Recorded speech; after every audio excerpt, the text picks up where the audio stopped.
There we are. Hello, everyone, and welcome to This Week in Hospitality Marketing live show number 252. As promised, we brought the brains of the group today, Melissa Cavanaugh with Field Travel, and we hear her sidekick, Stuart Butler. I'm your sidekick, Melissa. How about that? That's pretty awesome. I've never had a sidekick before. And of course, the other brains of the operation, Miss Stephanie Smith with Cogwheel Marketing. Hi, Steph. Hi. We are probably, okay, so some feedback from the last time we had the privilege of having you on, Melissa. I had a few emails that said, look, you let Melissa give two numbers, and it took 2 hours. Can you let her have some more numbers? So we are going to let you just do your thing. Just do your thing. Right. I'm going to sit here. I think we're going to. We may have to do that PSA again if Ed or Tim jump on. We may have to re-announce. Ed said he's not making it today. We're saying from Flip 2. Okay. And Tim Peter from Tim Peter and Associates said that he wasn't going to be able to make it. Mr. Ben Henley, how are you, sir? Hello, everybody. What PSA have I missed? Because and if you have to put a warning on Ed, keep stum. Yeah, keep stum is what he's saying. Don't say anything. So we promised Melissa we're going to Melissa do her numbers today because I got some feedback from the last time we had the privilege of Melissa where we just didn't let her talk enough, that they were wanting more numbers. Now, I appreciated the link, and they went and looked at the link and all that other stuff, but we started jabberjawing all around her, and it didn't work. So, Melissa, hi, welcome. Melissa's used to that for sure. She gets to listen to me with her on the podcast all the time. That's true. She has been. Yeah, you're right. Notice how she's just smiling but not nodding. very telling. More gritting her teeth, I think, is what she's. Yeah. She's Taking like it this. here. So, Melissa, you have new results from all that you're doing. Please, maybe a little bit of recap of the history of it, and then go into some of the new updates and so forth. Yes, so we have new results from our own consumer sentiment study that we have been doing every 2 weeks since early April. So this is the 5th edition of this survey. And it's been a bit of a wild ride watching this progress every 2 weeks. This round, we did ask a bunch of new questions just because, honestly, a lot of the data hadn't been changing, and I really wanted to get a sense of forward thinking and what guests were expecting when they do travel and what they're expecting basically when they get on site. Can you not hear me? Just a little bit of feedback. Yeah, I can hear you echoing all it. It's probably Lauren's fault. Probably. If I speak closer to the mic, is that better or worse? Perfect. Okay. Yeah, I think that's better. I'm going to lean in. All right. So for this round of our survey, and again, caveat, this is North American leisure travelers only. This round, we had over 5,000 responses with over 42 completed surveys. So that's where we are in terms of those stats, just so you get a sense of the scope of the survey. So I want to start off with some of the, I'm going to say, shocking results that I was surprised to see looking at some new questions that we asked. One was to rank the order in which people would like to check in for their next vacation, knowing that safety has been at the top of our survey in terms of what people are concerned about, obviously, since we started the survey. And so they were given the option of the front desk, a mobile app, the hotel website, a phone call, or a touchscreen kiosk in the lobby. And I was really surprised to see that in spite of all the safety things, people still want do you want to play a game? Do you want to ask people if they can guess what was what? I just gave it away. Yeah, you're a couple of sentences too late there, Stuart. All right, that's fine. Karen, we can ask, you can guess what's bottom. Oh, yeah, because I was surprised at that, too. I was, too. What are they? I'll give us the options again. All right, so at the front desk, touchscreen kiosk in the lobby, phone call, hotel website, or mobile app.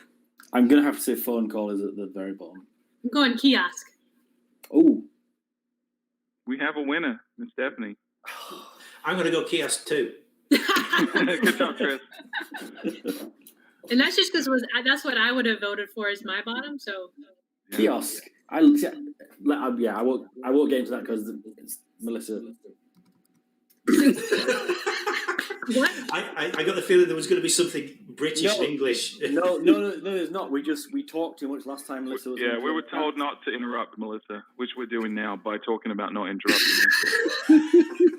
We got chided by our audience earlier. Okay. So at the front desk was pretty much really by far the number one option to check in. One of the things was interesting though, because it was a ranking thing. We have a distribution, and it comes up with a weighted number to rank that. If you look at the extremes on front desk, I think it was the second most people that had it at the bottom, as well as the most people had it at the top. So it was very polarizing. There were a segment of people that said absolutely not the front desk, but most people said, yeah, front desk. Were you able to segment that by age of respondent? Sure, we did. As a matter of fact, millennials were certainly more inclined to check in via an app versus the front desk. And believe it or not, we actually looked at this by gender as well. And males ranked checking in on the website higher than using a mobile app. Still, checking at front desk was number one, but the website was higher than using a mobile app. How about that? Because men are technically challenged. That's why. Stubborn. So last week I was traveling. We stayed at a couple hotels, and I feel like, and then we actually ended up having dinner in the lobby because I like to watch all the people. And everybody that was at the front desk was like, "What's the deal on breakfast? And what's the deal on the pool?" Like those things. I mean, that was like over and over and over again. I'm not saying a kiosk or a mobile app can't communicate that, but just in terms of being able to get the answers to what you need. Right. I Just wonder if a that really, really big sign behind the front desk. That's all you need. Big letters. Don't ask me for the 46th time. It's right here. Yeah. You know, it's interesting the kiosk would rank so high because you still have to touch that. And everybody before you has just touched that. And you still have to stand in line for that. That doesn't solve any of the problems we're trying to avoid. Yeah, kiosk was bottom, Dean. Always It was bottom, at I the bottom. misunderstood. Yes. Okay. Yeah. So this was my Agreed. favorite question for this round. We sort of went down the rabbit hole of technology just to see, why not? So we also asked just flat out, would you be willing to use a mobile app to check in? And overwhelmingly, 81% said yes. Millennials voted higher. They were at 89%. And males, only 71% said yes. But 71 is still a pretty good score. It's not quite an only, but I think compared to the females, I totally get you. Yeah. But we're being dragged kicking and screaming in the 21st century. But we don't like change. We don't like change. Anyway, I have no further comment, Melissa, and I invite you to continue. I will No say that comment. was a very self-serving question that we asked there. Given that we offer a mobile app solution with mobile check-in. Really? I've not heard about this. This is the next self-serving I question. don't know if you guys are aware of that, but there may or may not be 80% of people want a mobile app to check in a lot of our propaganda right now. So, Do you want to repeat that for the listeners, Stuart? 80-something% might have you. yeah, 81% of people want a mobile app or are willing to use a mobile app to check in right now. How And let me about get that. They can find out more at fueltravel.com. This is right, yeah. Okay, just- Kat all right, is in the Payment Gallery today on LinkedIn, and she said on a webinar yesterday it was mentioned that saying our pool is closed is less customer service friendly versus we would love to open our pool as soon as it's safe to do so. Just some comments from the gallery. I mean, always, right? How you deliver information, especially information that is not going to be taken well, how you deliver that is always important, for sure. Yeah. So saying the pool's closed because we don't want to catch cooties from you is not a good way to do it. Yeah, Okay. yeah. Never mind. I'm gonna have to ask for some advice from the Peanut Gallery after Melissa finishes her stuff. So I'm curious to how you guys would handle that based on what you just said. But There were several questions that had write-in options that actually had some pretty interesting feedback. So I'm going to get to those in a minute. So hold that thought. All right. So on to the next self-serving question was asking about if you'd be willing to use a mobile app to unlock your room. This was a lot closer. I'm a little surprised. Quote unquote, only 60%, still a majority, but 60% said that they would be willing to use an app to unlock their room. So 80% saying, yeah, I'll check in, but only 60% saying, yeah, I'll use it to unlock my room. I'm surprised at that because I thought most people would be used to like the key card now would tap and go, and it's not a million miles away. It's not, no, but please, Melissa, just give me 60 seconds to tell a quick story. I wanted to use the I think it was the Hilton mobile key on my phone one very dark and stormy night in England with a very tired wife and 2 young, screaming, angry children in tow. And there's a time you don't want the mobile app to fail and for it not to recognise that, and that was it. And I had 2 children, 2 bags, and an angry wife who just wanted some wine. And I ended up having to call front desk to come 3 floors up, and this guy came in and just tapped a key card. And I really, really put a sour taste in it. And I'm sure it's not the same for fueltravel.com's product. But what I'm saying is Hilton got it wrong, and that really left a sour taste in my mouth. They really have. But the silver lining, though, Ben, was the fact that you had your phone in your hand to call the front desk when it failed on your app. So, True, I guess. I mean, it's better than trying to call the app on like a card that you've been given. It's not going to work, is it? Let's be honest. It's not. So I'm a big fan of the mobile check-in and mobile keys and stuff because I'm an absolute techno addict. But the downside of it failing really does outweigh the upside of it working, I think. Anyway, sorry, please continue. Yeah. And I think in our experience, the errors that occur are typically either training or setup. If you're set up properly, the server's communicating effectively, we get like a 99.9% success rate on the unlocking with our app. So I'm going to pull my old card out since I'm the oldest one, probably. The same transition issue happened when we went from hard keys to cards. Yeah, there was this lack of feeling of secure that anybody could walk up with some magic way of sliding a card and creating some sort of way of unlocking the door compared to actually physically having the key at the end of a tether. So it's just a transition of comfort. Agreed. Yeah. But to Ben's point, the key cards that are right now, those are still very problematic as well. So I feel like you have just as much chance of an app not working as a key card because those fail pretty often still. Oh yeah, it happens with the cards too. Usually at the worst time possible. The tired, fatigued, carrying too many luggages. Yeah, that thing. Yeah. Oh, good. I don't even travel that much. And the amount of times I've had to go back to the front desk to have my card reset is a little bit silly. Yeah. For that reason. I guess it feels more impactful when it's a new technology that you come to terms with. Because my first thought is, sheesh, here's something that was rushed through before being tested properly. Bloody Hilton. But I'll give him another chance. All right, Melissa. All right, moving on. So we also asked, this is a new question, to pick the top 3 reasons that would prevent you from staying at a hotel now. I will read you all the choices that they had. Fear of other guests' interactions, fear of the common areas, budget concerns, fear of circulated air, fear of the hotel room, fear of rush of elevators, not enough vacation time, fear of the hotel staff interaction, and not enough job security. And that was the rank in which people responded. So we had 50% chose fear of guest interactions, and 43% said fear of common areas. We were at 40% actually stating that budget is holding them back. So this was one of those questions where there was a write-in option, and many people who decided to write in said they had no fear. There was nothing holding them back.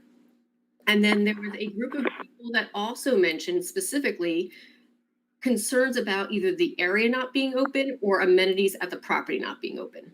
So I do think that goes back to the whole, checking in and what's going to be open and what's not going to be open. But that is definitely, of people who wrote in, there was a high percentage of people who said that.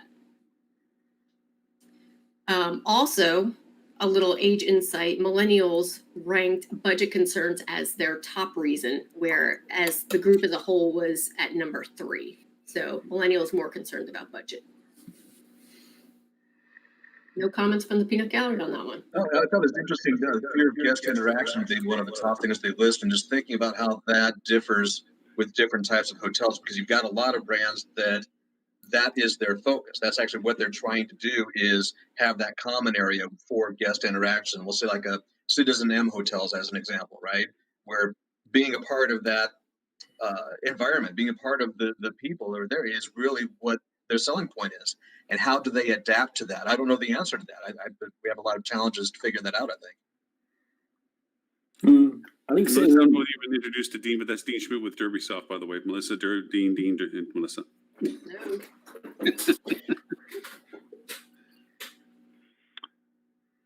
I heard somebody was about to say. I was going to say something, but again, I'm Not allowed. Nope. I'm gonna be quiet. Wow, you've been trained really well to listen. If you want, I'll bring my wife in and you can. Yeah. She talked more sense. Done a good job. Give her the kudos. It's taken us 17 years, but 2 years, 1 month. I think adding the amenities question is key because I know there are a lot of states who have mandated pools being closed. Right. And while Yeah. I think hotels are super aware of that, I don't think that that's always known by the guests. So I know I've had quite a few hotels that are upset or have upset guests that they get there and realize that the pool is closed. And I work in the branded ecosphere, and you can't change the alert within Marriott or Hilton about what your amenities are. So you just need to go in there and change like the first sentence of your content to say our pool is closed. Well, whatever verbiage you want to use based on what you said earlier. But I think that certainly has something to do with where and when people go. Yep. And you would think that that would certainly be well communicated in a confirmation email and a pre-arrival email. You would think. Well, Hope.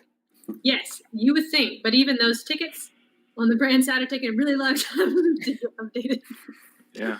Brands aren't the best at customizing things, are they? That's one of the challenges. And Kat pointed out, and she's on the LinkedIn. We have pretty dialogue going on LinkedIn right now, but she says millennials previously accounted for 75% of the job force, so it makes sense that most are concerned with budgets.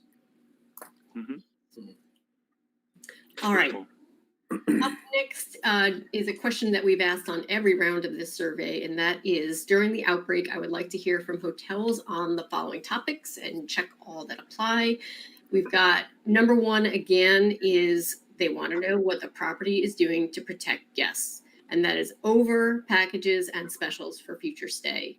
Again, so this is the third or fourth round now where safety is taking over deals in terms of what people want to hear from, and that percentage has grown at every single round of this survey. We're now at 64% interested in hearing about that safety. Mm-hmm. This was another write-in option for people. And again, I feel like this is a snapshot of America right now. So some people said, quote, "I'm tired of hearing about COVID." We had other people saying they wanted to know the estimated occupancy of the hotel when they arrive. And then to more of an extreme, if masks are going to be required or highly recommended. So literally every range of sentiment within this question. Yeah, I don't know if it was this question or not, but one of the write-ins for one of the questions, there were a couple of people who said coronavirus is a hoax. Yes. Yeah. Okay. I was going to say, was that from a guy called D. Trump? All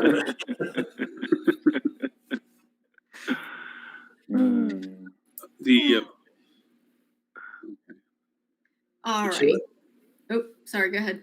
No, Lauren. I thought Lauren was going to go. No, sorry. I was just making sure I was not missing any comments in the other dialogues to it. I think everyone's pointing out the same thing, that people are tired of hearing about it and so forth and so on. And I was going to make one comment that from earlier shows, I do all my clients now. We do the little video of just it's a homegrown video each of the hotels does as to show what they're doing to show their preventive measures and so forth. And they have been very successful and good traffic generators, and people refer to them and so forth because they literally, the hotel says, "Hey, go to this link," or "We can send you this link," when they get called up, and you can see a little bit of what we do to make sure you're safe. And it's been pretty helpful. So, yeah. And then we talked about it on the show before that every individual person, every potential guest is at a different point in their psychological recovery from this, right? And depending on their unique experience, their fear tolerance, their risk aversion, they're going to be at a different point and care about different things. So you're going to have a spectrum of people that are tired and fatigued of hearing about it, and people that are now finally just getting to that point where they're actually considering travel And that's why we see that number go up. The what the property's doing to take care of us is you're seeing more. That we've always talked about the shifting bell curve of where people are, and as that we get closer to the peak, we're going to see that number increase because people 8 weeks ago were like, well, price is always the most important when I travel, and I'm not thinking about really traveling right now, so I don't care about much else. But as they get closer to the reality of actually maybe traveling, they start really paying attention to the things that matter to them as an individual. So it's not about blasting the same thing out all the time. It's about understanding where each guest is and catering to their needs, letting it be discoverable for them. I wonder as time goes by as well, I wonder how many of those people that are responding have actually had COVID-19 now. Because are you going to, I would be very sick of hearing about COVID-19 if I'd already had it. And the whole restrictions placed upon my life, even if, you know, I've come through it, as the vast majority of people who do get the disease do, according to, you know, the data I've been reading, survive it, you know. And there's going to come a tipping point if you listen to a lot of the medical experts that saying it is going to go through the population. It isn't going to disappear. Well, certainly in the UK, they've been talking about it. The idea was to place restrictions on us so we didn't overwhelm the medical services. And I think that's the same for the US. So I'm wondering if there is going to come a point where it's either going to die away or there's going to come a point where it's gone through the majority of the country and it's got that herd mentality as it's been referred to. I wonder then how things are going to change and at what point that would be. I got a couple of things here from LinkedIn. So Danielle Collins asked, also, when did guests last stay in the room? So I replied back to her, is that in reference to how well they cleaned the room, or are you actually worried about the time delay between when the guest was last in the room?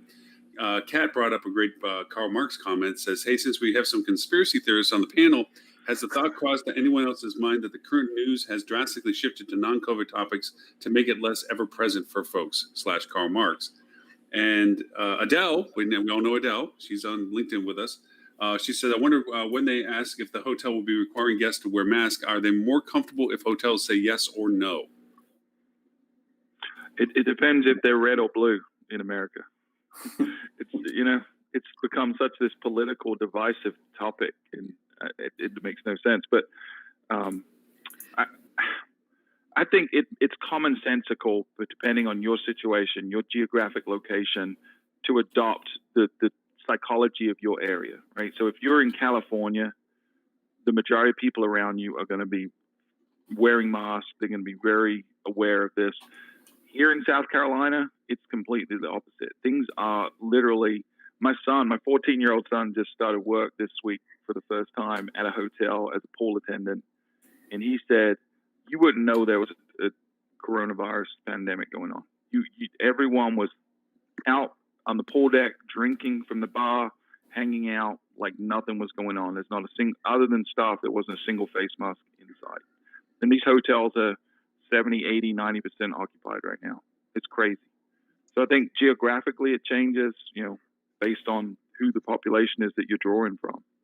It's a big difference. People in California are like, you guys are crazy, which we probably are, but it's the reality we're living in. Mm-hmm. Maybe that's another question to ask next time about face masks. Yeah. Are you a Democrat or Republican? That'll answer that question. I just want to ask what news source they use. That's it. Kat wants to know, Stuart, if you think that it's Jedi themed, dark side versus the light side. Yeah, probably so. I've ordered a handful of Star Wars masks, so that's what I'm going to be wearing once they come in. So Nice. yeah, it's going to be an accessory. It's not just a medical device. It's going to be, hey, I'm cool because I got Star Wars. Fashion statement. Yeah, it is. Yeah. Hey, Stuart, can you keep an eye on the chat line if Adele joins? I'm trying to take her jump over from LinkedIn because I want to keep an eye on LinkedIn's dialogue. We have pretty active dialogue, and I can't watch both the chat and it at the same time. Yeah. Maybe Stephanie can do that because I'm blind and I won't see it. So. That's true. That's true. I can jump back. Right. No, Vic is talking about what's going on at his hotel. And he's saying most of the guests are wearing those. And I think some of that states, I don't know where. Where's your hotel? Yeah, I was going to say, where's your hotel? Because we have like Pennsylvania there, it's a state requirement. So that, I don't know if that has anything to do with it. Yeah. Yeah, I think that's the thing that the folks outside of the U.S. don't really get, because in England, it's pretty much, although there's a sort of a north-south divide, because the south's way better than the north, right, Ben? In terms I'm sorry, Melissa, I hold my tongue and I can hold it no longer. But there's not really these pockets of very different outlooks like there is in the U.S. Like state by state, it's very, very different. I really want to say something very inappropriate about what you've just said, and a particular subset of people within the UK that I met at the weekend that I would say a very, very different outlook, but I won't because I will get myself in trouble. Politically correct. Yes, from certain large cities in the northwest, shall we say. I will go no further, but it was a very interesting weekend I had. There's obviously there's talk over in the UK about making face coverings mandatory on public transport. Face coverings, not face masks, and I don't really know what the difference is. I think the idea is that we don't create a shortage of masks for the medical professionals, but we just sort of cover your face, Well, I think they're on about the snoot things, though, aren't they? Because they were talking about this with football players. That's the one with your foot. In the UK, where they're on about with training going back, and instead of them wearing face masks, they're allowing them to wear like a snoot or a hood or whatever it would be. So I'm wondering if that's what the UK government is possibly referring to instead of PPE. I don't know, but if you breach the law, it's $110 fine. So I'd quite like some guidance on it before I tape a diaper to my face, unused, I might add, and then get slapped with like a £100 fine. So, so Danielle Collins, she got back to clarify what I asked her, and she says how well it was cleaned / time between guests in the room to allow for air circulation, etc. I heard there was a 3-day rule between guests at some properties, helpful for guest peace of mind, but tough on occupancy once things return. Yeah, it's a psychology thing, right? It's telling guests that there's a gap between someone being there and someone not. I don't know that medically or scientifically speaking, there's a lot of evidence that makes a difference. So Adele's in. Steph, can you hit her video key, her video icon beside Adele Guzman? Yeah. And I'll turn her into a presenter for us. Thought I we could. forgot the first rule that we were meant to let Melissa talk. Do we want to go go with- back? Oh, yeah. Hey, Melissa, good to have you on the show. What's going on today? I think I've gotten through more on this round than combined the last. Right? So. Yeah. Adele! No, Ed, no, Sam. Adele. Hey, Adele. How are you? Nice to see you all. Thanks for joining. Okay. Back to Melissa. It's All a right. COVID benefit. I'm normally working in the office, but now I have time for watching you. So it's one of the unexpected pleasures. Thank you, Adele. Good to have you. Hi, Melissa. What's next on the weird numbers? So since we're talking about housekeeping, let's talk about housekeeping. We did ask about that and what level of housekeeping guests would prefer. And I didn't see an overwhelming percentage of anything. This was very diverse. So the number one answer was at 29%, only when I requested. But 22% for each of daily full service and daily switching out of towels. Followed by every other day switching out of towels, and beneath that was every other day full service, and then about 5% said none at all.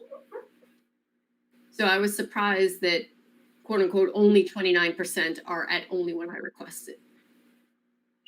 I had an owner post about the cleanliness thing because there's a lot of owners fussing about how much they're gonna have to spend on like different cleanliness things and like that. But they were like, if you cut back on your housekeeping schedule, then there's a greater offset in labor than it is in what you're spending in more cleaning products. So try to come with a zero-sum solution for that from an operations standpoint. And my husband's hotel started doing cleaning every third day. It's a 1,200 room property. They did it for over a year, and I don't think they had one single complaint. It didn't even seem to bother people at all. This was way before COVID. Yeah, I think that's right. I wish we had asked this question prior to COVID. I would love to have seen it. My gut tells me it would have been equally as diverse. And I think that's the point, right? Each individual has preference. Like when I travel, I don't want anyone in my room because I'm usually only there for 2 or 3 nights on business. There's no reason to come in and clean, and I'd just rather not deal with the risk of that. So I think it's going to be up to the individual based on the type of trip. But there's the point, right? That's the insight is, can you use this knowledge to offer flexibility to guests, to ask them at check-in, would you like daily housekeeping? Would you not? And let that be a flexible choice. That's going to improve their experience and probably save you money, to Stephanie's point, if a lot of people don't want daily full housekeeping. You know, Especially right now. I am one of those people also. I get my room cleaned once a week. I figure I change my sheets once a week at home. Why do I need more when I'm elsewhere? But one thing that hotels are concerned about now are the safety checks after the MGM. Was it at MGM? I'm trying to remember where it was, in Vegas, with the active shooter. Now we make sure that someone checks on that room at least every 2-3 days tops, to make sure that nothing disastrous could be in the work. One question came up out of the chat on LinkedIn. Leyland Adams asked, do you think that thermal cameras with enhanced temperature readings are going to become adopted by hotels and businesses to add to an extra line of defense? Not in the U.S. I think it'll come down to cost.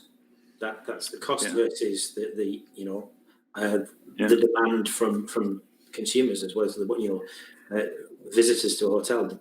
If that is going to increase the confidence in somebody visiting a hotel, then it's worthwhile the expenditure. If it's not, there are other ways you can invest your money. Say it's hyper affordable, by the front door, by the back door for employees. They walk in, it's non-invasive. It checks their eyes or their body temperature compared to some contrast that's in the camera spectrum. Then would you say non-invasively that it would be? Well, I just don't think it's necessary. Into a false sense of security as well. If you've caught COVID and you've got some contact on your clothes or on your bag, or maybe your wife's, she's been reminding you where your shoes are just before you leave. And then it's on your shoes, and because you don't think you've got it, you're not washing, and you're having housekeeping coming every so often. So it's a double-edged sword, but I don't think having those kind of precautions in place should preclude, hammering home the wash distance message that seems to be doing so well at the moment. Okay. Yeah, and I think looking at the rebound of certain markets already, beach destinations, mountain destinations, state parks. These places are full now without these checks in place. I don't think it's necessary. And I think the last thing we need for hotels right now is more expense or a permanent solution to a temporary problem. Because the reality is this isn't going to last forever. Either we're going to start treating it like flu and stop obsessing about it, or we're going to get it under control with a vaccine or better treatment. So I don't think it's necessary. Hoteliers aren't big at spending money when they don't have to, especially when they don't have it. So Melissa, do you know a guy named Pete DeMaio? I don't know. Yeah. He's trolling us on LinkedIn, as you know, and he murders bees. Don't listen to him. He says, interesting COVID fact related to F&B. One of my clients had to discontinue their free breakfast buffet and replace it with a to-go breakfast box. Guests were upset, but F&B revenue went through the roof for lunch service since guests didn't load up on breakfast and skip lunch. Oh, that's interesting. Yeah, I'm in New York. We have 4 hotels in New York, and of course, we're really concerned how we can make people feel comfortable returning to the city again. I'm sure that other urban areas have the same issue, but not to the extent of New York. And in our hotels, we have a 24-hour complimentary club lounge. So the breakfast in the morning, the wine and cheese in the evening. It's such a part of who we are. And now we're talking about the same thing. So it's very disappointing to hear that people were upset and not flexible in understanding of the situation that it is. It's for their own protection. It was probably Pete's fault. He probably didn't set expectations well enough. Communication is everything. Mm-hmm. Yeah. I mean, I think of if anybody listens to our podcast, they know that I love Kimpton. Sorry, shout out to them. But same situation where they're built around this community. They've got a wine and cheese happy hour every night. Come with your dogs, and I would love to know what's going on in properties like that where you really can't commune like that anymore. Maybe or maybe not. I mean, I can't imagine dogs consume much wine or cheese, but it's a good point. How does it change what you offer? You haven't met Melissa's dog. For some of our full service hotels that have kept F&B open, the room service drop and go has been extremely popular, even if it's on a limited menu. So if that's something that you can still pull off, it's become very. I don't think we've gotten complaints about the limited menu. At least they can get something a little bit warm on a super. But the drop and go, even from a room service standpoint, has been super popular, well received. Pete said that they didn't buy his honey. That's why that was the problem. And for those who don't know, Pete is also on the podcast. The podcast is phenomenal. I know you guys are on the show, but I keep ranting about it every way. But Field Travel Podcast is one of the most definitive, helpful hospitality podcasts that you can listen to. And the team, Melissa, Stuart, Pete, and other motley crew members of the Fueligans put together some very excellent content. And so if you don't get the chance to listen to it, the honey joke and all that stuff, you'll catch on as you listen to back episodes. But what is it when you have a bee, when you curate bees, Stuart, what's the name of the You're person? an apiarist. That's it. I never can say it right anyway because you'll be in terms. But yeah, Peter's that. He was. Oh yeah, that's true. He was. Yes, just as much as you used to be a brewer for beer, but now you're not. Yeah, I'm on hiatus like he is. Yeah. All right. Anyway, so All right. All right. Right, Melissa. All right, back to you, Melissa. Since we're talking about food, let's keep talking about food. So this is the second round. We asked about where people would prefer to eat when on property. Buy groceries and eat in your room, order room service, eat at a restaurant at the hotel outside, eat at a restaurant, the hotel inside, restaurant, the local area outside, local area inside, take out and order delivery. So both buy groceries and eating in the room was extremely popular, but only by a few percentage points higher was eating at the restaurant on site outside. Same with eating at a restaurant in the local area outside. So if you've got a restaurant on site and you've got outdoor seating, that's great. And if you've got rooms on property that you can cook your own food, although I really, after 3 months of cooking my own damn food every day, I don't want to go on vacation and cook my food, but apparently I'm in the minority.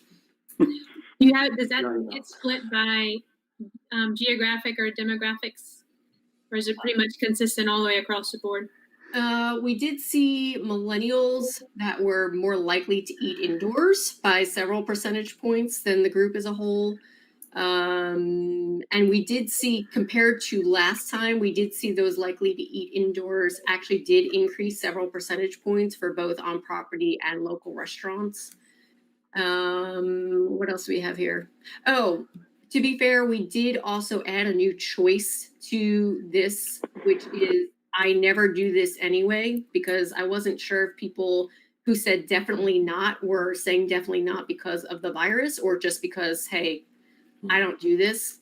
And room service was by far the most impacted by that because we had almost 18% of people that said, I don't do this anyway. I'm going to bring up a comment of that, it'll be in the show notes today, but Robert has become very polarized into his opinions as to how the universe is going to unfold. And he provides us a list of curated content each week that we never really get to recently, but that's okay. It's always in the show notes, always good stuff. But recently. Recently, well, okay, past 5 Never years, have but gotten who's to it. counting? Just the last 100 episodes. Yeah. So one of the things he's talking about is that the hotels that come through this, the creativeness that they come at with this, and I have to attest to that. I believe that's probably one of the best statements he has come up with recently. Is that the creativeness coming into this, whatever our new marketing is going to be, those people will succeed exceptionally well compared to those that are going back to old marketing types. Sure. And one of those things is when you pointed out about the nearby restaurants. We had gotten great success. And this is a hotel that has all suites, so it has kitchenettes, and people do like getting their groceries. We do a delivery grocery service for them as well, and everything else is. But what really has resonated strong with them is we've been featuring local restaurants that are just as hungry about getting business back. And so we feature them as a pickup and go in the lobby. And we've given them discounts towards it if they want to pre-order, and the food's literally having their name on it. It is in the lobby for them to come down and pick up and what have you. And it has been a great success for the restaurant and for the hotel because they now have lunch and dinner service. They never even had lunch and dinner service.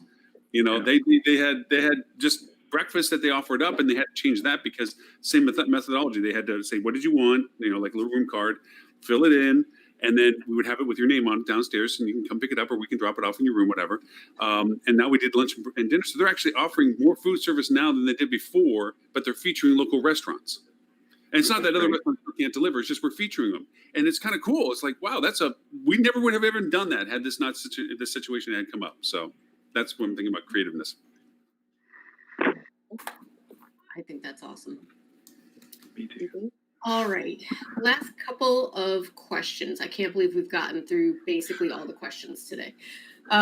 We're still asking how likely people are to book a trip in X amount of days, and within the next 30 days has continued to grow over time. We are now at 54% that responded maybe or higher within 30 days. We're at 66% within 60 days, and then 79% within the next 90 days. So since our last survey, within the next 30 days increased from 50 to 54%. And we were at 37% when we first asked this question in the middle of April. So big change over time for sure, which is good. So if you're not running advertising right now, you're going to miss the window. It's going to be a small window. People are booking. They're booking at a rate that is twice as fast as this time last year for a lot of markets. You have to have your marketing machine back on now. You're too late already, but you're going to be a lot later tomorrow. So don't wait. And you know, I'm a fan of quick bookings, but I think they become even more important right now with the need to be able to control your own narrative. Because there will be a resurgence. I don't like saying that, but that's just reality. There will be. I don't know where, I don't know when, but there will be. And if that happens to your hotel where you suddenly find yourself having to close, do you want third-party OTAs calling your guests to rebook and cancel, or do you want to be able to handle that yourself? Mm-hmm. You need to be able to control that. Mm-hmm. And it's not just about the lead time as well. Here you got to consider it's the look to book, the funnel. The sales funnel aspect of it. So that 30 days that you talk about there, Melissa, it may well be that, or it's most likely that people are looking now. Yeah. Depending on the location, the type, obviously, the destination, what it is, it's going to vary from a city stay to a beach stay, obviously. Yeah, it's really not the time for a lot of urban areas. I just spent a nice call yesterday with our Expedia rep in Toronto. And, I said, hey, I heard there were $275 million that you're going to put forward to your partners on marketing, and I'd like my percent, please. And she said, you know what? We're not going to get to the urban areas yet. We're going to let the demand, show us who's ready to book now, and it isn't. It really isn't Toronto. It's the same in New York City. It's just first responders and people who are involved in the COVID crisis. It is not leisure travelers. So they're not going to. If Expedia says we have to spend the money smart, we can't waste it on advertising now. to areas that are not going to pick up. Beaches, camping, that kind of things, of course, lodges, that's a whole nother story. So it really depends on the location and the type of. Agreed. And I don't want to get too political here, and I don't know what the difference is between the reality of the situation and what the media portray. But certainly over here in the UK, night after night, all we see is reports of disorder and rioting and protests going on across your country in the major cities.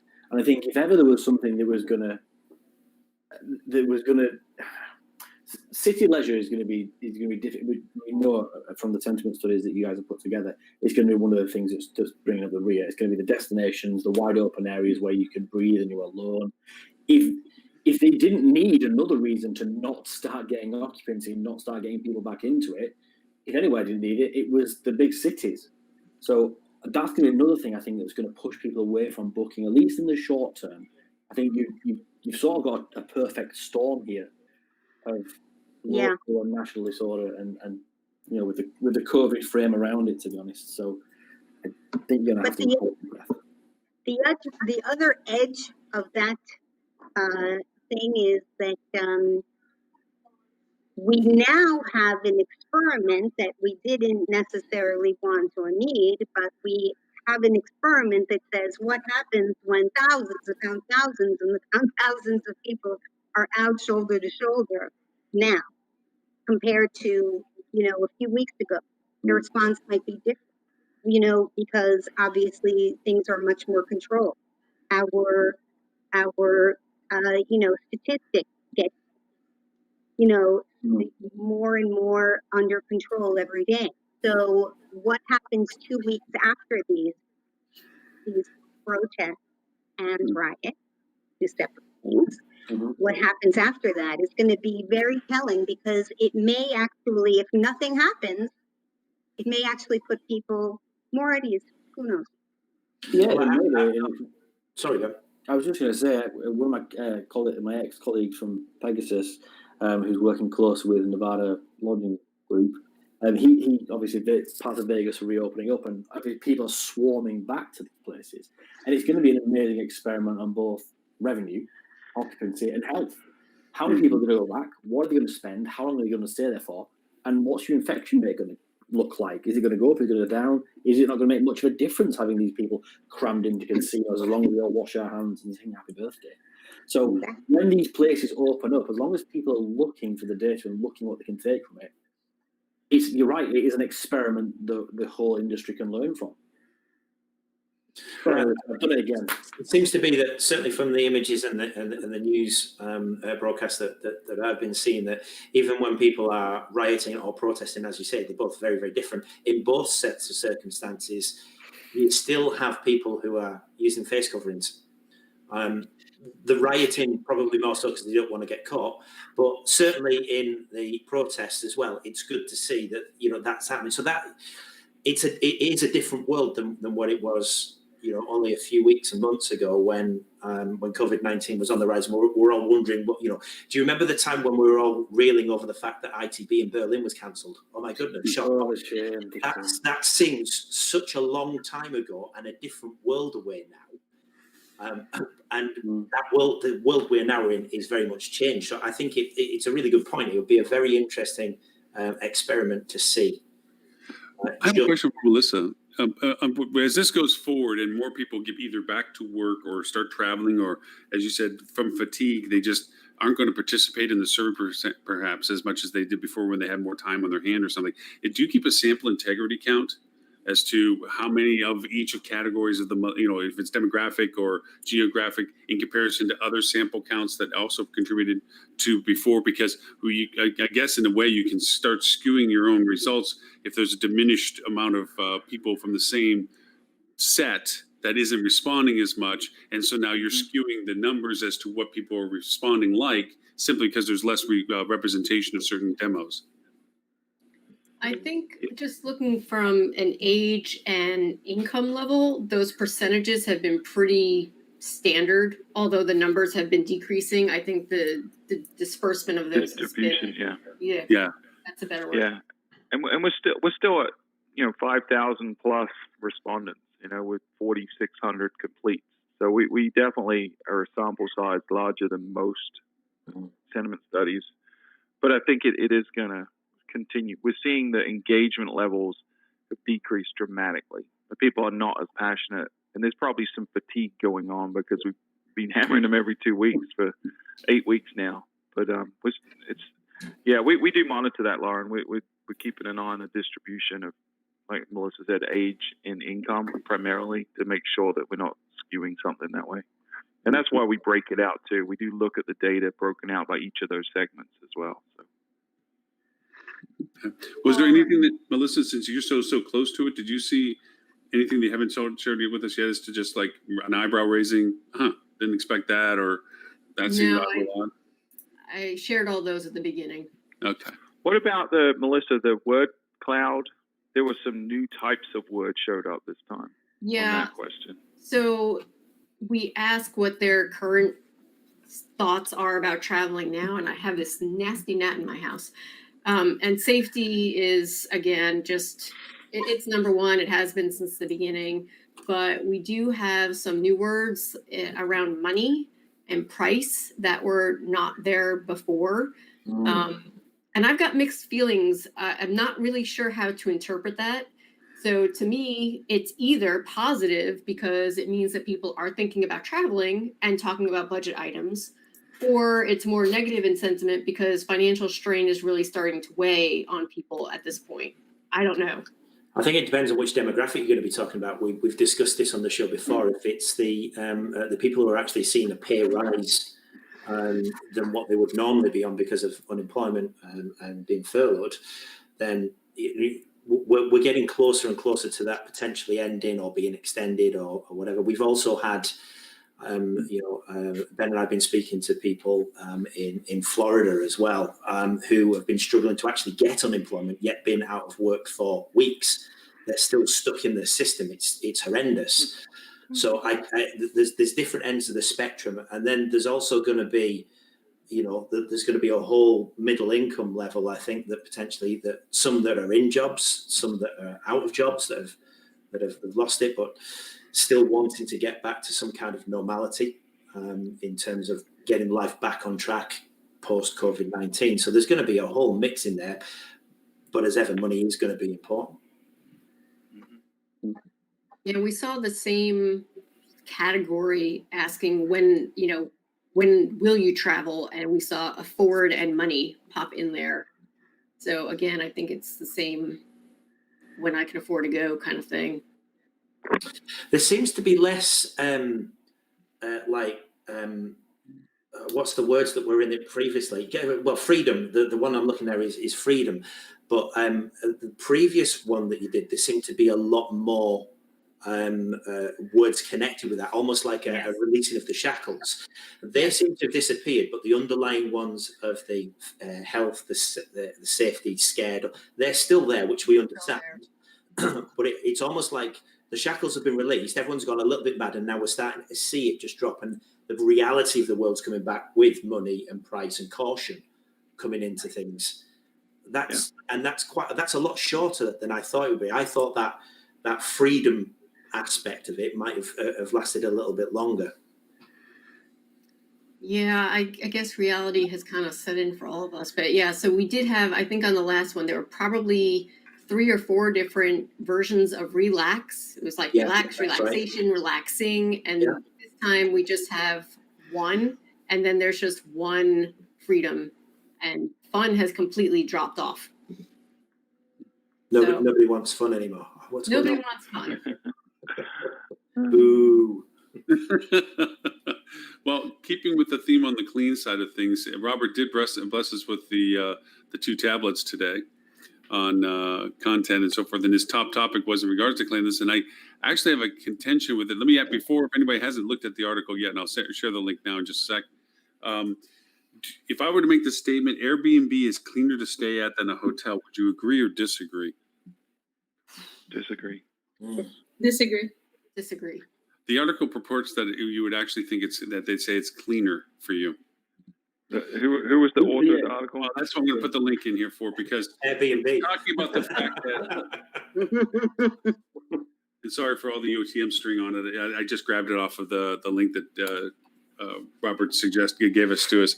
The article is purporting, actually saying that it's safer to go to Airbnb than to a hotel because, and this is their largest contention, the human interaction is lesser than at a hotel. And the other contention is that hotels have more discretion on their cleaning protocols. And I don't agree with that second statement as much as the article tries to purport. But it's trying to push that the fact that because you see fewer people, human interaction, and that the Airbnb has more capability of showing its cleanliness process. And I think that's inferred by the article, that it is potentially safer to stay at an Airbnb.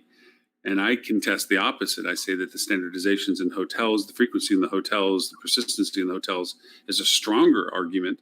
And that given the protocols that have been being put into place by not just brands, but hotels mimicking brands, that, you know, with screens and plexis and so forth, and reduction in interaction with humans, that isn't really a viable argument. I think it depends on what people's thoughts are around where are you most likely to catch COVID. Is it from contact on something, or is it from being in human contact, you know, close proximity to other humans? And certainly the evidence that we've read suggests it's in close proximity of other human beings. So I can see why they're saying this, but I also contest it on that fact, because if you're in Airbnb, you've still got to go out and get your food. You've got to go out, you know, and you've still got to go out and interact in the public, in the same respect that you would possibly have to interact at certain points in the hospitality journey. But then there's ways of mitigating in hotels. You know, you use contactless apps. You can minimize the amount of contact you have with anybody by going to a hotel to virtually nil. Whereas I don't know, perhaps with Airbnb, maybe I'm being too biased. Maybe I'm being too biased and in favour of hotels here. And I'm trying to be impartial and fair, but I disagree with some of the sentiments that are in there. I mean, I've had a 50-50 split on Airbnb engagement. I've had it where the host met us at the place and walked us through and showed us stuff. And then I've also been at Airbnbs where I had a key box. You know, Lauren, why are you staying at Airbnbs? You meant to support the hotel industry. Yeah. If only somebody made an app that was for keyless entry and stuff. Speaking of which, I actually have to go because I got to go do a demo of a keyless entry app from Fuel Travel. So I have to jump on. This has been a sincere pleasure. Stuart, thank you. Melissa, it was really nice to meet you. We're not even going to give you the acknowledgement of who you are. We're just going to let you bleed out. And then, I'm going to head out. Melissa will do that stuff. Melissa will go over and cover the why Fuel Travel is so cool and why she's in charge of it. I mean, despite me. Despite your best attempts. Yeah. All right, guys. Have a good weekend. Bye, thank you. Bye, Stu. So I don't know if anybody. Go ahead, Steph.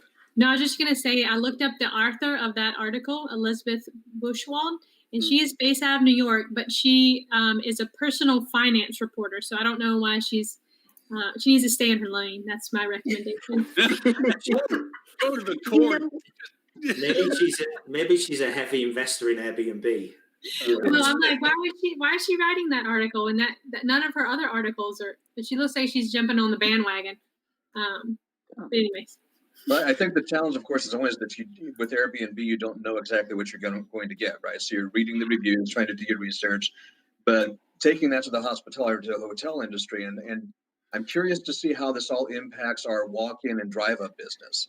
Whereas before, I might have been, say I'm a trucker, and I'm comfortable driving down the road, and there are brands that I trust. That location looks pretty good or whatever, but I don't necessarily know a whole lot about it. Are we going to see a decrease in the people who are willing to do that? Because now I feel like I've got to do a little bit more research. I want to look at the reviews. Maybe I'm not comfortable just walking in the door anymore. Yeah, I would never step foot in a hotel that I didn't check the reviews, but I miss reviews over here. One thing I have to say between an Airbnb and a hotel, with a hotel, you have thousands of reviews. And with an Airbnb, what are you going to get? 5 reviews. I mean, is that really a body of evidence of the quality of their housekeeping? I think that if you have a super high score from thousands of people, you can trust and you have faith that that company has some honor and that they work with integrity, because they couldn't have possibly gotten thousands of 5-star reviews without that. And you know, even a franchise brand name isn't as meaningful as thousands of reviews, because just because some company sets out these are our standards and the franchisees all have them, those are great guidelines, but it's what's in the hearts and souls of the housekeeper that's actually going through that room to know how diligent it's going to be. Mhm. So Adele, I would agree with most what you said there. But the one thing I think, the difference between reviews for hotels and reviews for Airbnbs, and it's so obvious, but I'm still going to say it. With an Airbnb, I think there's more accuracy to the product that's been reviewed. With a hotel, you'll have potentially a different person who's checking you in. You're going to be in a different room in the hotel. Your room's going to be cleaned by a different person. You'll be served at the bar by a different member of the bar team. But with an Airbnb, you're more likely, with an owner-occupied, an owner-rented property, to be met by the same person, the same person do your cleaning. You've got the same room. So they're going to be more accurately reviewing the same product, whereas with reviews of the hotels, you don't know where they may have experienced a different product to you for so many reasons. So you have to take them with a little bit of pinch of salt, I think. Okay, I'm going to take Adele's side on this one, just because and Adele, I speak first off. Adele is brilliant when it comes to review impact and so forth. We can get to that in just a little bit, but the super hosts have gone to a monetization model of hiring crews just like a hotel does. The small Airbnbs, I would completely agree with you, Ben. The intimate, the uniques, those ones, absolutely. Same person, same host, same cleaning, whoever, most likely, because it's small, it's one person, or thereabouts the same person. But these super host places that are up in New York, in big cities like Chicago, Miami, and so forth, there's companies that literally their ecosystem is based on being the cleaning crews for these super hosts. And so they're running different people at different places all over the place. Now, they may be dealing with the same booking process, but by far probably not the person actually owns the place. It's their process of a service profile in there. And the cleaning crews also have that. So there is some homogeneity to the comparison on it. And if it's a big place serviced by the rotating different crews, completely agree. And if it wasn't Adele, I would agree more with you. But Adele has actually been the best success story ever about creating the personalization experience and sharing it on reviews that I ever have known. So we're aware of the collection. Yeah, definitely aware of the library collection. Indeed. I think I just wanted to mention one point that we kind of brought up, I think, in a couple of shows back, where hotels would have an advantage on Airbnb. Now, I think I've used Airbnb once, maybe twice in my life. So forgive me if I'm completely wrong on the Airbnb platform. So that's my disclaimer before I do it. But we were talking about a general manager or somebody within the hotel literally just getting their iPhone or a camera or something very, very rudimentary and walking through, videoing the cleaning process for that hotel. Now, that for me as a consumer is going to have much more impact to satisfy my thirst for knowledge, put me at ease about staying at that hotel, when Airbnb can't do that. Whether it's a super host or an individual host, I don't think the platform allows it to do it, and that's the bit I'm hazy on. But I'm pretty certain it doesn't do that. So there is a huge advantage here for the hospitality industry in that you can do this, and there's a website there that virtually every hotel on the planet now has got a website where you can engage with your clients, future bookers, and show them just what Airbnb can. Yeah. The one thing about Airbnb in comparison to hotels, in the sense of the communication levels, and one thing that they have beaten us at badly, is they have created communities of engagement. Airbnb has, and to your point, into the Airbnb world, it's one thing to see it on the platform. You're right. There is a limitation as to showing them things like that on the actual Airbnb platform. That is a booking platform. It's an information based, here it is, and then here's your call to action button. But the Facebook communities associated with Airbnb are very robust. They're equal to, if not in some ways, I think superior to even the TripAdvisor profiles, because it is a more direct, you can talk to and engage with those people that have commented about the very place you're considering. TripAdvisor is more of a report and review process. You can't directly communicate. You can comment on somebody else's comment, but you can't necessarily engage directly with that person and ask more questions, or unless they're watching it every day and they come back to you because you said something about what they said. But in the Facebook community world of Airbnb, there's a very active dialogue. And so if somebody goes south on their Airbnb product, it quickly gets discussed within the community associated with it. Problem is, this is the systemic issue with it, not everybody that is not as comfortable with Airbnb or is familiar with Airbnb knows about this community existence. So they have to take at face value the Airbnb's platform and say that this is what I know, this is what I'm being told, this is what I have to make a choice on. But the more that people engage in the Airbnb inventory usage, the more they're aware of the other channels of discovery that helps them to find out whether or not what's being said about that product is genuine or consistent with the people that have actually experienced the product. So it's more of that research aspect, and not everybody's into it. So that's what the limitation of it is. But there is a depth to it that I think that hoteliers would be good to learn more from it, by building communities of existence that talk about their destination. This is where CVBs and TDCs, I think, really drop the ball, is their ability to create that community. Adele, you know more about TripAdvisor than I will ever learn, so I do not want to speak for what you know about TripAdvisor. Actually, we get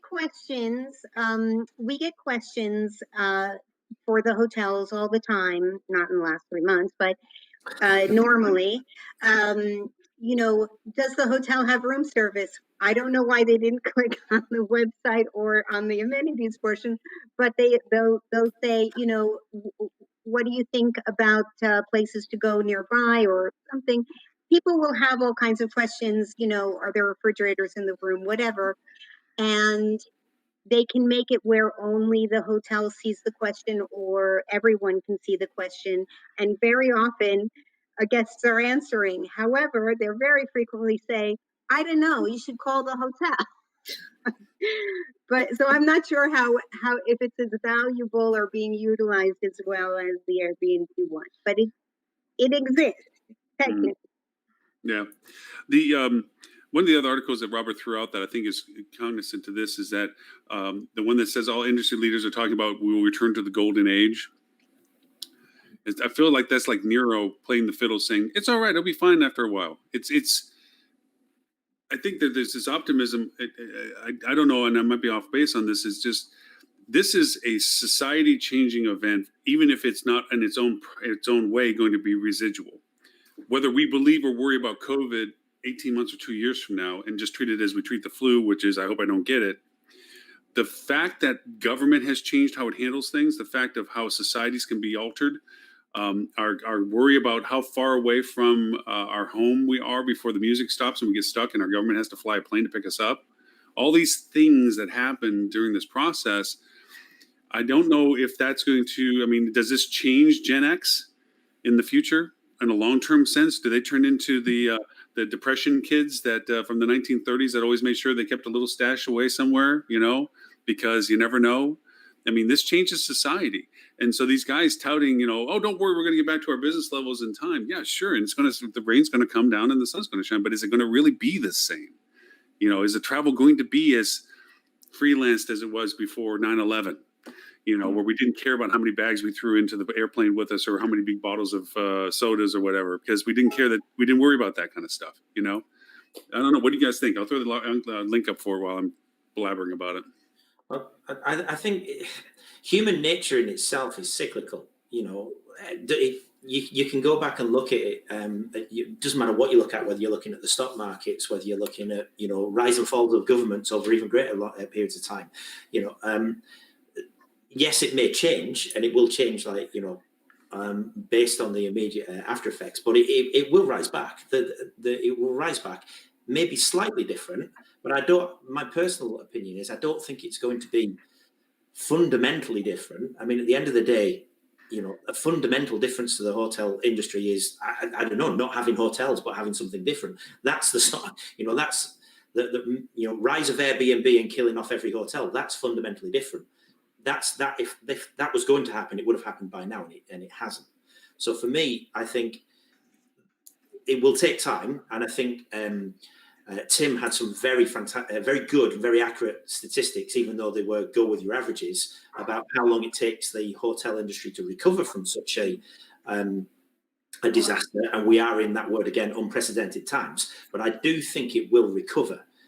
The question is just going to be, how long will it be before it gets back to its peak?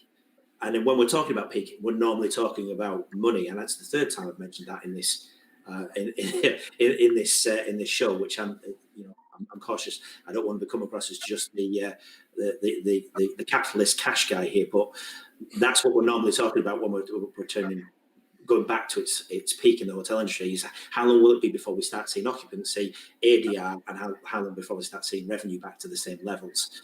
It will get back to that. The shape of it will be different.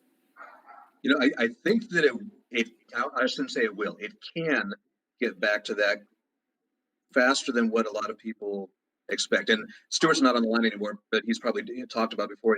Myrtle Beach, South Carolina, has over the past several weekends has very high occupancy, right? So there's a lot of pent up demand for one, and eventually that subsides, right? That doesn't last forever.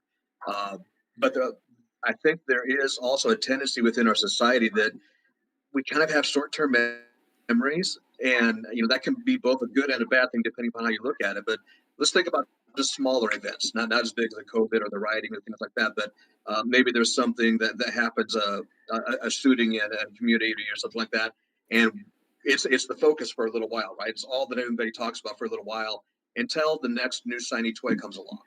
And we're even seeing it right now between COVID and the protests, right? The protests came along, and good grief, I haven't heard much about COVID lately. It's still there, didn't go away, but it's a new shiny toy. And as a society, we have a tendency to do that. And because of that, I think that we do move on to the next thing quicker than what a lot of most people are giving us credit for. Maybe we shouldn't. That's another argument. You could argue that maybe we shouldn't. But the fact is that we do. And we've seen that happen time and time again. Now, to Lauren's point, yes, it can recover faster, but when it does recover, will it be like it was before? And the answer is absolutely not. This is one of those game-changing moments where, just like within the airlines, used to be a time we didn't have to take off our shoes. Well, now we got to take off our shoes, right? And this is one of those moments that, yeah, it is going to change everything. Yeah. I think we're going to be looking at what we value. I think for the last 3 months, we've been really digging deep, saying what's really important to me in my life. Is what I'm doing making me, happy? Is this a time for us to set a reset button in our business and in our personal life? And my choices are going to be a reflection of what I've decided what is so important to me now. Yeah. Right? No, we brought in earlier shows. I've been surprised at some very big industry leaders or people that have had great success in our industry have decided to step away from it, or at least consider stepping away from it because of this kind of pause in life that just made you say, am I doing what I like doing? Am I like doing it who I'm doing it with? A lot of companies treated their employees a little rough, would be a nice way of saying it. And because of that, a lot of people, good people that were thinking that they were, lifers, maybe, just to say the term, at their company aren't there anymore. They're not going to go back to it. And if they do take it back, it's because they're only buying enough time and getting enough money in their pocket to find what else it is or where else it is they want to go. So there's a lot of that going on, to your point. And the other is that we did it. The whole world for once did one thing at the same time, and that was stop. And how often is that ever we can say that happens to it? But Dean, to yours, this normalcy of time cycles of we'll get back to it, or financially, Tris, as you said, back when they went over and knocked down the walls of Jericho, it's like, okay, that's going to take us another 50 years. I mean, time's relative as to what it takes to rebuild what we have based on the scale of what it is. But Dean, what you're talking about is media. Media is just looking for the next, like, okay, we can't talk about that anymore. Nobody wants to listen to it anymore. So we got to find what next to talk about. And our society is built around that. And that's in the last generations. And But, it's But probably it becoming- impacts our behaviors too. go ahead, Jason. that time scale has become even more hypersensitive or shortened or whatever the term I'm looking for here, because at some points in history, news cycles have been based on the length of time between Donald Trump's tweets. And I'm not joking there, it genuinely is. You know, that is what's the next crazy thing that's going to now impact the news cycle. And if you think how quickly you can put something out or do that, that's how quick we to Dean's point, forget about things. This has just been a little bit too big and a little bit too impactful, and has caught quite a few countries ill-prepared and not responding very quickly. That we've had to put our foot on the brake and just pause life, quite literally. And the reflection point as well to Adele, I think that's really good. I've been working with Ben for about 15 years now, so I know Ben's disappeared, but Ben, I think you and I, we might need to have a conversation too. Well, I think Robert threw this in because of you guys, Ben and Tris, and maybe Stuart Libet, even though he's from South Africa. Thought it was Australia. This goes a little bit with something that's been brought up about colleges. As colleges rethink their education process,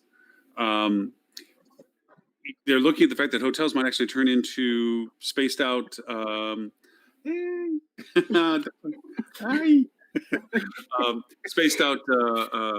lodging for the students, with a lot of hotels that might be in distress and banks may be worried about taking them back over and so forth, that might be a solution for using the reconstituting the hotels. Here, Travelodge UK is talking about landlords facing off battle over rent. There's already in the United States the fact that I think the statistic is somewhere between 20 and 30% of all rent last month was not paid on time, with a lot of forgiveness factors going into play with this recovery project and so forth. But what do you guys in the UK in comparison to us? What's going on? Are you paying your rent, Ben? Are you paying your rent? Oh yes, sir. Oh yes.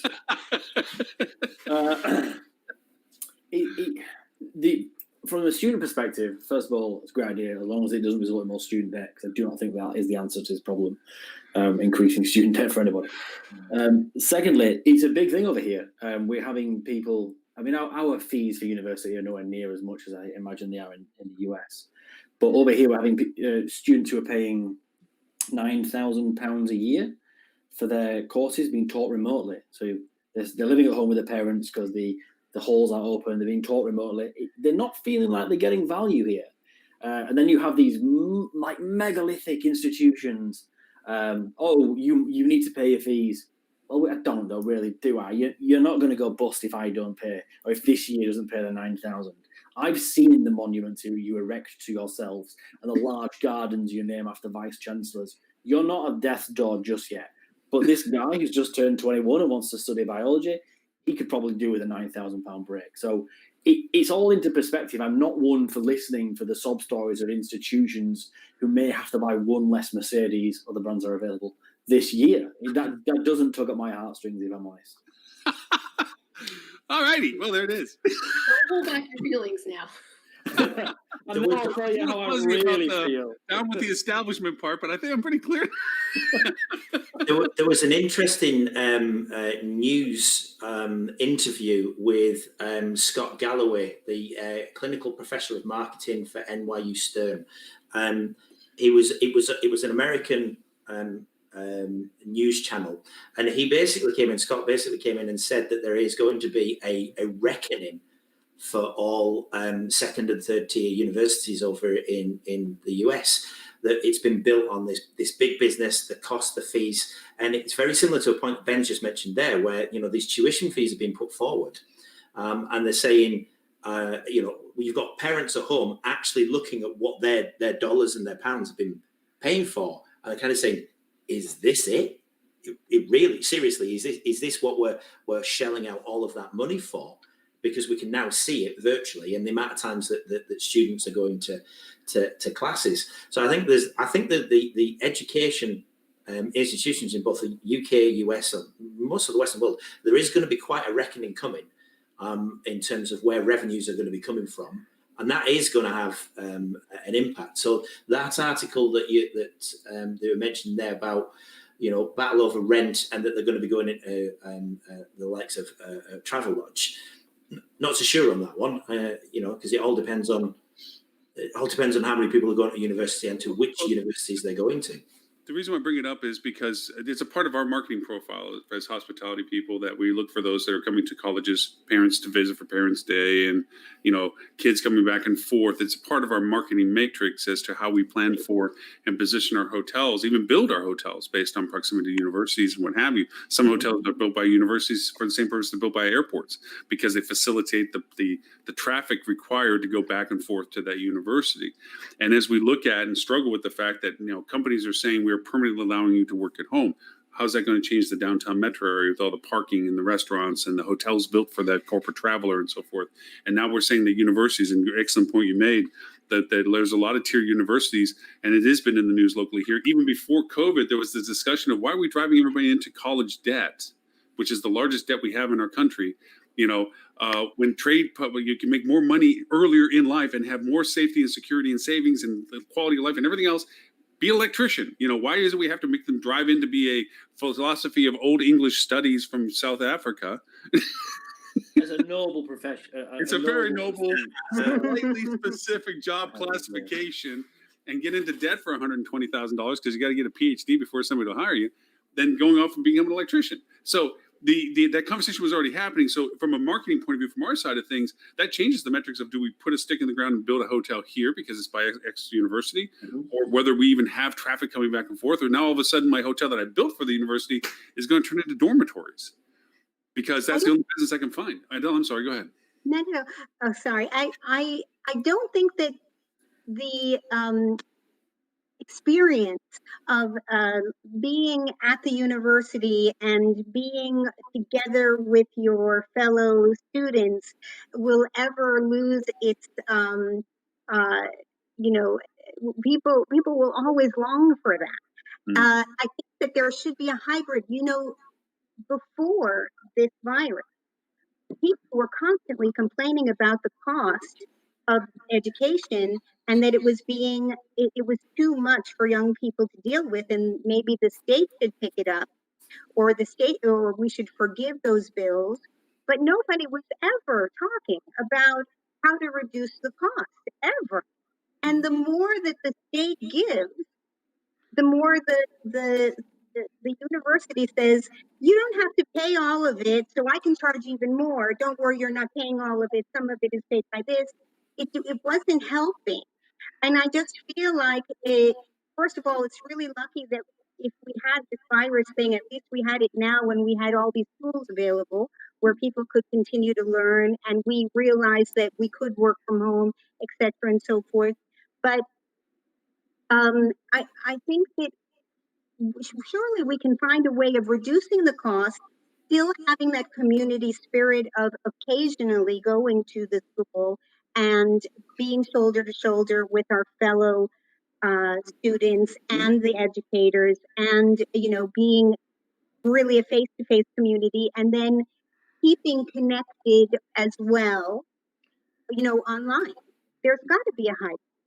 There has, and I can speak a little bit on that. My wife's a teacher, a history teacher.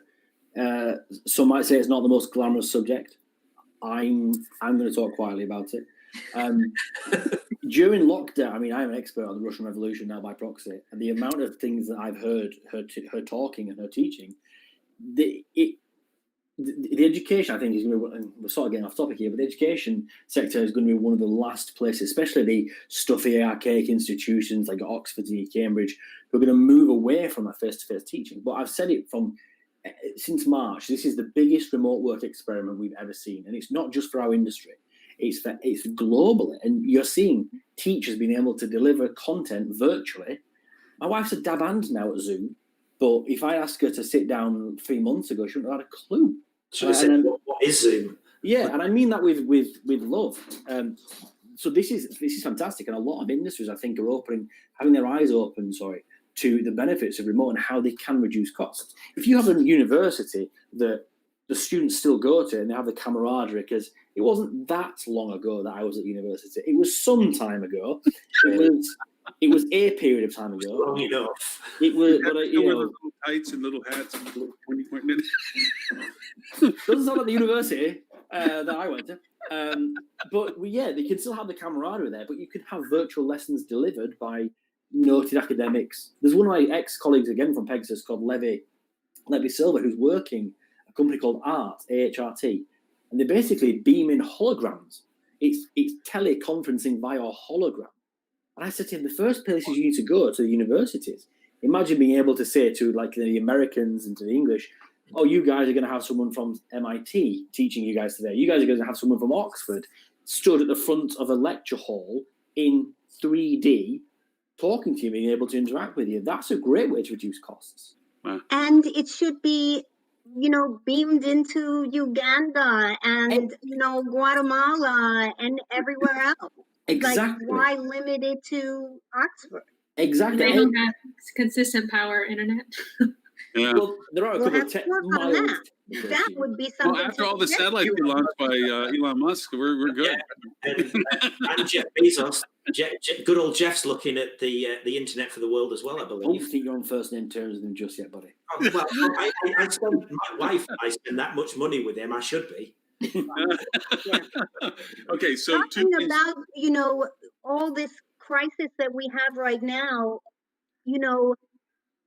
in terms of Black Lives Matter and equality for all, not educating children properly is like child abuse in a way. Mhm. Spending money for things that are not important in really giving our kids around the world a great education is unconscionable at this point. We should have all those tools. All I'm going to say is I wish you were here, Adele, at my house so you could speak to my 12-year-old daughter and tell her just how much she's missing out by lying in her bed and not doing her virtual schoolwork right now. Because I've tried till I'm blue in the face to get her to do her schoolwork and all, but no, she's leaving it till the last minute. She's missing out on this opportunity. So Lily, I don't know if you know Adele, Lily, you already know Melissa. Hi. So bringing back to some on the marketing side of things, there's two things that I wanted to bring up. One is something that Robert didn't throw into his list, but I think is very, very important. That is Google's new distribution model, the commission model. They're opening that up onto their Google Hotel. And the second, of course, is Expedia looking for new monetization models with their new program, and how Marriott's already bitten on the hook with throwing their wholesaler rates at them for third-party distribution. Because now you're talking about two serious digs into another channel for two very large players, if not the largest players, seriously, Google being the largest, in areas that we never had before. And Adele, you'll love this, but I actually disagreed with Max on LinkedIn because Max put it up saying, what a great tool for hoteliers during this time. And I'm going, no, it is not. It's a Trojan horse. Yes, it can be helpful now because if you don't have the money to pay for advertising, commission-based models is the way to go. But with our industry, we get lazy and complacent, and we use it as a crux, and we say we can save money, and it's not on our budget anyway. And the next thing you know, Google has replaced Expedia Hotel and everything else, or added to them anyway. So I disagree with him on that. He agreed back. But anyway, so those two things. I'm going to throw two little different links. One Robert did give us, which is Expedia's, and then I'm going to go find the Google one as well, and I'll throw it up in the notes as well. Steph, you got to run, Steph. I'm sorry. Hey, Steph, before you run, where can they find you? What do you do? Stephanie Smith, cogwellmarketing.com. Melissa, thanks for the awesome information. I enjoyed it, and hopefully everybody listening also. So hit me up on my website or on LinkedIn. So happy Friday, everybody. Happy Friday. Bye, Steph. Thanks. Sorry, Lauren, can I just say, I've got to dive off as well. This is exactly the same as Stephanie. It would be, I'd love to talk about Google Pay Per Se, but I know we've got You're Dean. just scared because you like Google and Google's listening to you. That's what it is. Justin, I've got an opinion on it. Yeah, Dean will definitely have an opinion on it. Just super quickly on that one. I think you're absolutely right. It's going to be, for Google Meta Search, it's going to be very convenient. But I think if there's a good marketer that is managing that for your property, they're going to know and sense the opportunity that whilst it's a crux to get you out now, it's not something that you should be relying on in the future. And if you can afford not to use it now, that I'm probably stealing Dean's thunder here, there's some really cheap CPCs out there, which I'm sure Dean will mention because there's no competition. I have to run. I have another meeting. You can get me. It's all right, Lauren. You get me at Tris.Hayward at 3and6.agency, or 3and6.agency is the website, which is still not quite up there, but we're going to get it up and running very, very soon. Been a pleasure. Adele, fantastic to see you. Melissa. Nice to see you, Tris. Bye. Catch you all later. Thanks, Tris. Thanks for the time always. So we get to talk about Tris now that he's going to. Okay, so please go right ahead. I'm going to go with the links as I was thinking. Hold on just a second. Dean, I know you have an opinion about this because you've already put up a couple articles about it as well. So. Yeah, very much so. You want me to talk while you're putting up links? Yeah, please go right ahead. I'm going to grab the link here. So, effectively, yeah, it's really great with what they're doing. I agree with that. And I think it was a smart move for them to make. I think that there's a lot of people that do need it and can take advantage of it. So I do like it from that perspective. But here's the reality of it. It's just repackaging a CPA model all over again. That's what it comes down to, right? So effectively, whatever commission they're able to get off of that booking is going to be reverse engineered into what they call an effective cost per click. And there's different ways that you can frame that and put that together, but ultimately that's what it comes down to. And in a world where cost per click are sub $1 on Google, and when I say sub $1, I mean at a 90% impression share. Good grief, people. Yes, you got to do that. We had one global group, the month of April. There was a group we had of about 275 hotels. That was at a 22-cent cost per click and an 85% impression share. How do you not do that, right? And I get it. You don't always have a budget. If your budgets are gone, they're gone. There's nothing you can do about that. And that's where having a commission system like that comes into play. And it's definitely worthwhile. But as you said, don't let that be the thing that you get addicted to, right? Because there's a lot more stuff that you can do, especially right now by controlling your own destiny. Yeah, one problem is that our websites would be the place where we have exclusive rates and packages and places for codes for the people that we really know well, or the people we email where they can put that code in and they'll get something. And those things are not designed to be commissionable. They're designed to use that portion instead of being for commission. It's for giving you extras in that package to give a better experience to the people who come direct. And if I'm now paying commission and giving people access to what's on my website, it's a problem. It could be a problem. I mean, in the beginning, when you need it, when you're opening a hotel or reopening a hotel, that's one thing, but. Or if you're a smaller hotel. Sorry, go on, Lily.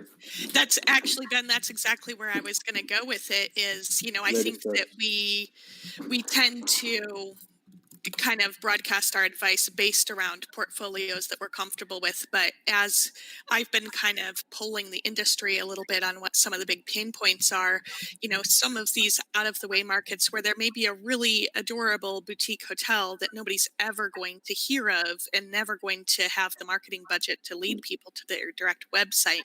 In those specific types of cases, I think that this could be a boon for them because let's be honest, as much as we all hate to admit it, there are some hotels that would never survive without getting 60% of their share through the OTAs. And there's no way that they can impact that because of whatever the size of the hotel, the market that they're in.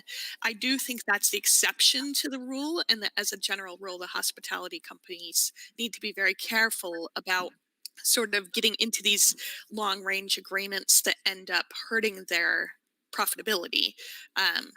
But to be fair to some of those hoteliers that are just trying to put dinner on the table next week and are in that type of a scenario right now, I do think that in some of those situations, this could be a positive thing. I put up a couple of articles real quick. Dina, 3 years in, I hope you don't mind. Just a quick article and some of the stuff that you were recommending about localization and so forth that popped up earlier about it that is relevant to this as well. But and this goes back to an earlier statement that Robert made in his tirade in his letter today about the creativeness of doing these things. This isn't a single bullet solution, and it is a combination of usabilities. Commission models do work, yes. They never should be excluded. They should be a part of it. Lily, you're an advocate of allocation, where you and I have kind of pushed back and forth as to what we say we should use the channels. And I'm a proponent of trying to do channel shift now while we have the opportunity, but mindful of what you point out, not at the ignorance of diminishing the business potential of a channel just simply because you're trying to get more off of it at that time. We know that Expedia Hotels, Google, everybody's retooling what they're doing. Not so much Google, they already have a mission statement, but Expedia and hotels are definitely trying to find niche opportunities.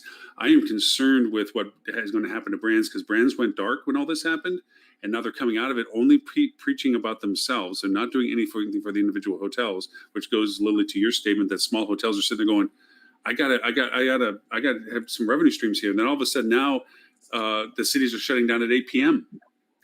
Okay. How are my people going to get to my hotel if you're doing curfew at 8 p.m.? So some hotels that are caught in this matrix, if they actually can't even get business, even if the business want to come to them, Yeah.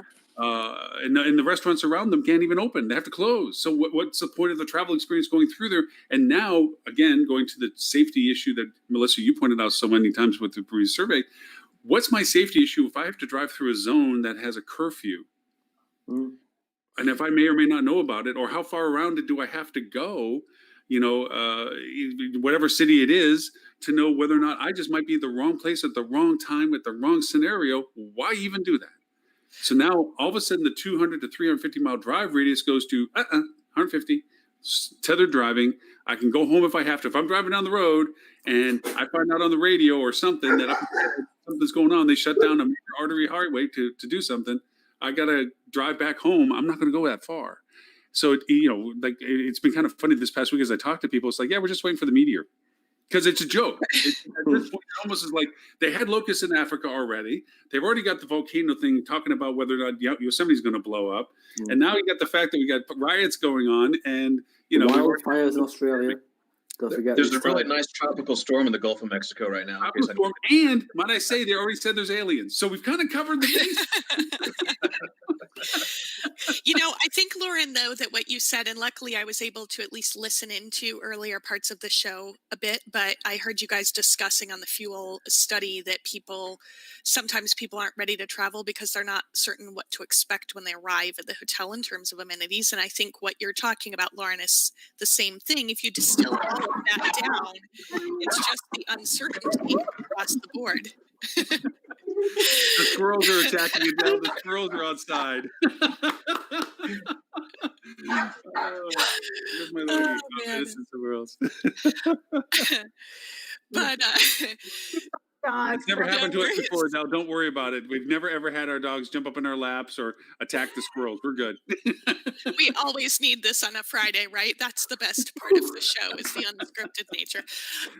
No, but I think that it really comes down to the traveler's uncertainty. They don't know what to expect, and we're frustrated enough, right? Like, from what I'm hearing from hoteliers, we're frustrated at the constant changes, and this city's doing it, sometimes this county's doing it a different way than this city, than this state, than the federal, and travelers are experiencing the same thing.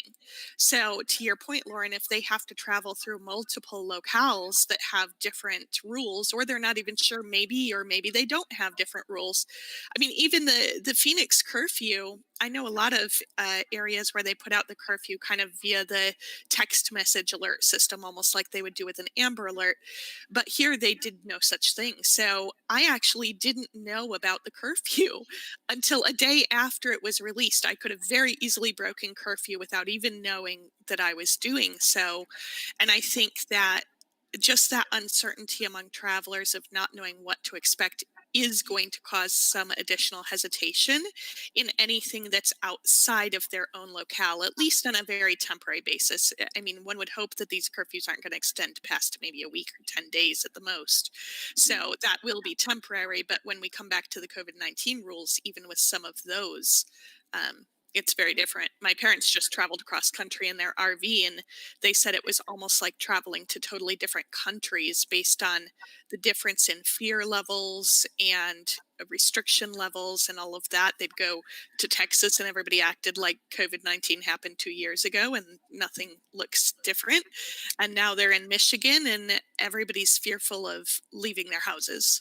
So it's really just all across the board, I think that uncertainty is driving a lot of travel decisions right now. Here's a reality of something that I noticed. There's 2 platforms I follow. One's called TrendsMap, which is a really neat geographic map that you can zoom into and see people's postings as to what they're posting about. And I followed when they went over and said the 404 was closed in Los Angeles. I zoomed down with it to see what people were saying about it. And there was frustration because, okay, you're a car and all of a sudden people step in front of you. Duh. Roads blocked. Okay. Police are showing up somewhere. They're in riot gear. You're there. We've seen it on the news. You try to drive somewhere and protesters may not like that idea. So you're frozen in time. Then you can't get out of the car. Do you get out of the car? How much gas do you have in the car? Are you going to get stuck in the car? What are you going to do in the car? There's a barrier. You can't change lanes and go backwards. Can't turn around. Can't go through people. And there's a bunch of really angry people in front of you. What goes on? Now that get backed up by 1 mile, 2 miles, 3 miles, 4 miles. And so all of a sudden you see this blow up on social of conversations like, what do I do? What do I do? The police aren't coming down in normal day fashion when there's an accident and saying, okay, guys, we're going to open the barrier and redirect you back. And you're going to take this off ramp. And they're not way behind you, redirecting people off the highway. No, they're in riot gear ahead of you. Normal society isn't normal right now. And you're stuck. Do you sit there worried about interacting with other people with a mask while you're low on gas? You're going to run out of gas. And it's going to be a hot car. You know, this is the world of what we're asking people to say. Oh, we're fine. Come on, travel and stay with us.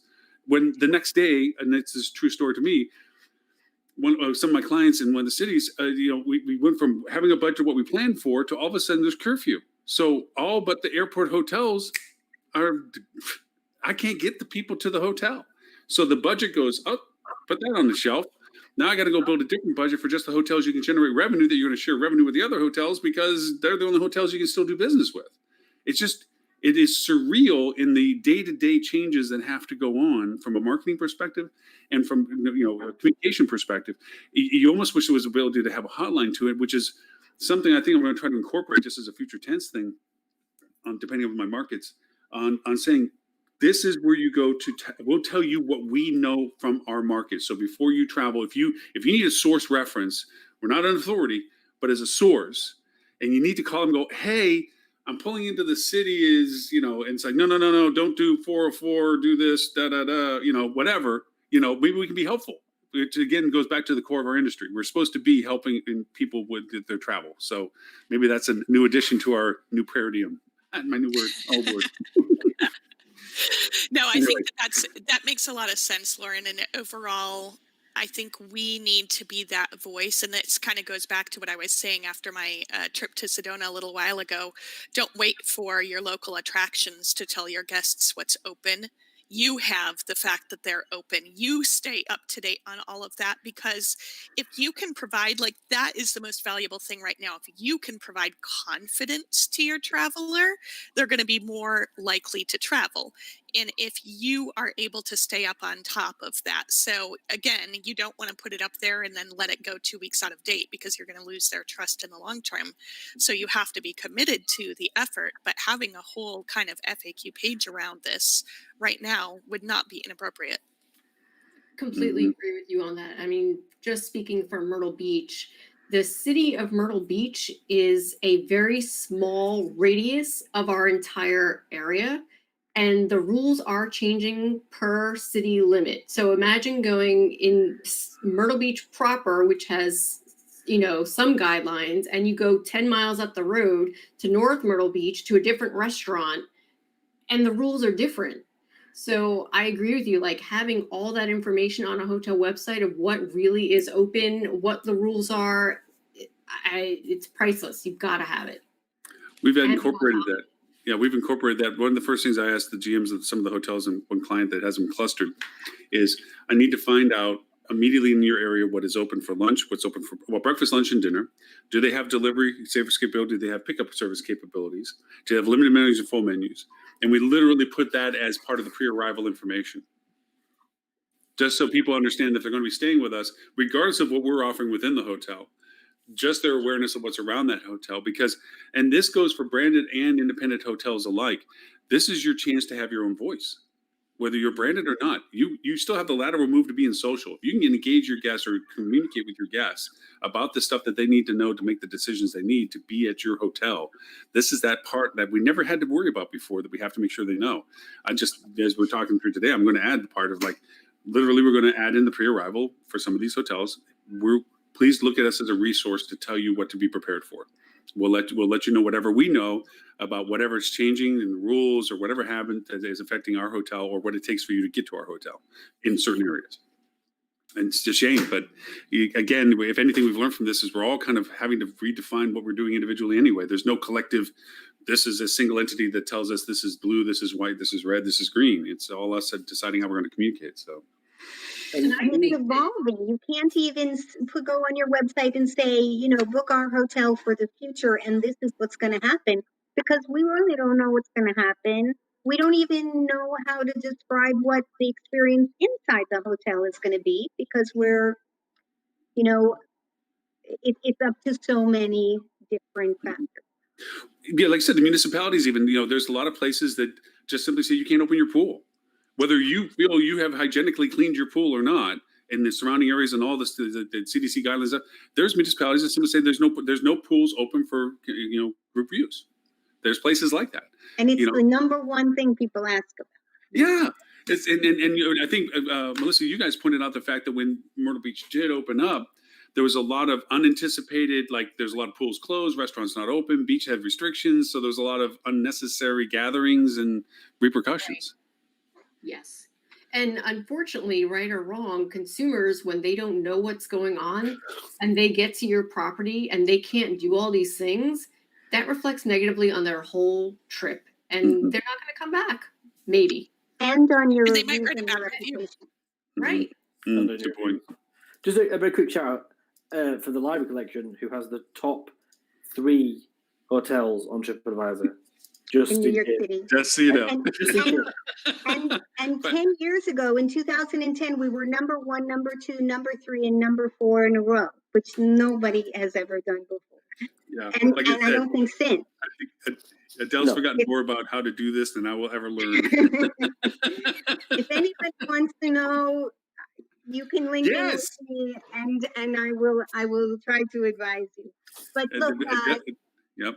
One no, by thing far. I really said is, you know, what's a hotel to do if you're not a big brand and, you know, you don't have a lot of advertising dollars? Well, maybe you have to go, you know, you need the support of the OTAs in order to bring you the billboard effect.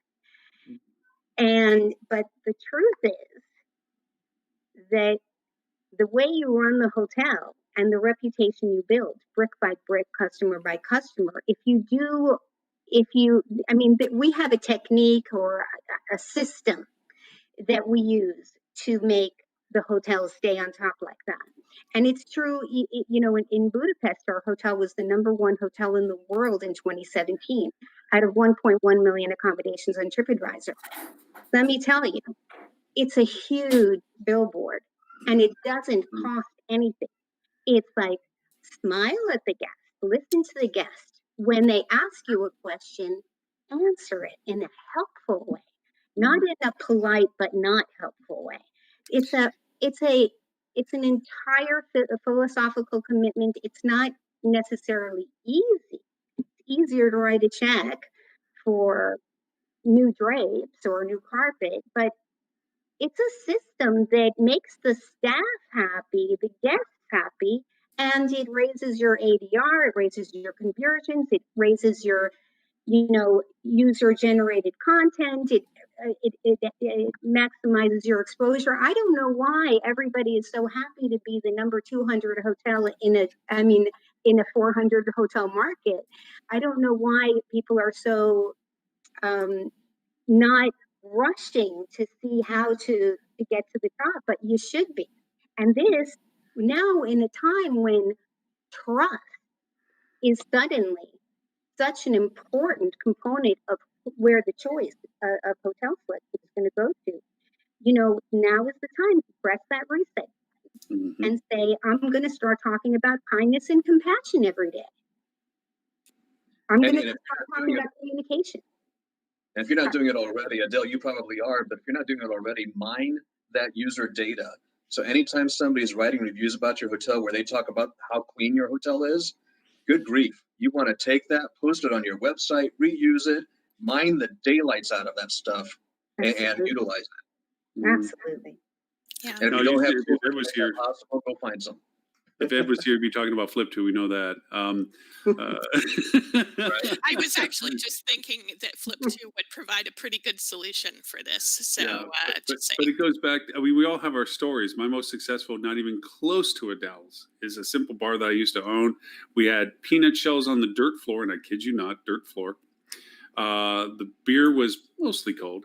Food was okay, but we were packed. And everybody that built a restaurant around us could never get our people that came to us. And the reason why is because the people were they loved coming to see the people that worked there. The beer was fine enough, the food was fine enough, but the fun was even better. So It's why everyone turns up on a Friday, Lauren, for this. yeah. So yeah, dirt floors, peanuts, I'm with it. We're good. I think I just put the analogy to our show. Yeah, I think you're good. It just goes to prove it. You don't have to be the fanciest hotel. You don't have to be the most opulent. Any business can be number one on TripAdvisor if they make their customers at that level feel great about being there. Yeah, It's the culture. Adele, do you have any data about the percentage of reviews that mention a staff member's name? Because No, you know what? We're very careful that in our hotels we do not do anything to incentivize mentioning a staff member. To me, that's it can have a double-edged razor on that, because then that person, can you be sure that you put my name, da da da da da, and people don't like that. You should celebrate anytime, the housekeeping department is mentioned. Yay, housekeeping! As a team, it's a team thing. We don't let it become a personal thing. So we don't monitor it that much, but not that many. They're just saying the people are great. They're not necessarily saying this one person is great. You know why? Because they met 10 people that were great. So Adele, you ever going to go out into the open world and start sharing your magical system? Yeah, I'm thinking of that. I was going to say, Adele, for your monologue there, you should stop halfway and say, this is the payroll. You want to hear really good stuff. Because I know it's beyond just the TripAdvisor. I mean, you do this on every review platform. You do it on every aspect. You change the culture of the place.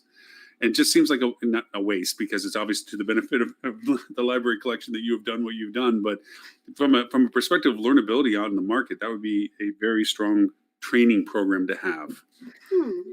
Just thinking. Just throwing it out there. Even if TripAdvisor didn't exist, it would still be the right thing to do, because long before TripAdvisor ever existed, everyone said word of mouth is your best advertising. A satisfied guest is your best advertising. And why would you want to be average when you can, have people thanking you all day for making them feel so welcome? Well, considering the timing of it all too, we've definitely learned of the polarization of our industry, of those that did it as an asset versus those that did it as an industry of love. And companies that treated people poorly, I'm trying to think they're going to come back with trained staff, are going to be in for a sore surprise no matter how high the unemployment rate is. They might get the mediocre people back, but the really good people are going to go to the places that are going to treat them like really good people.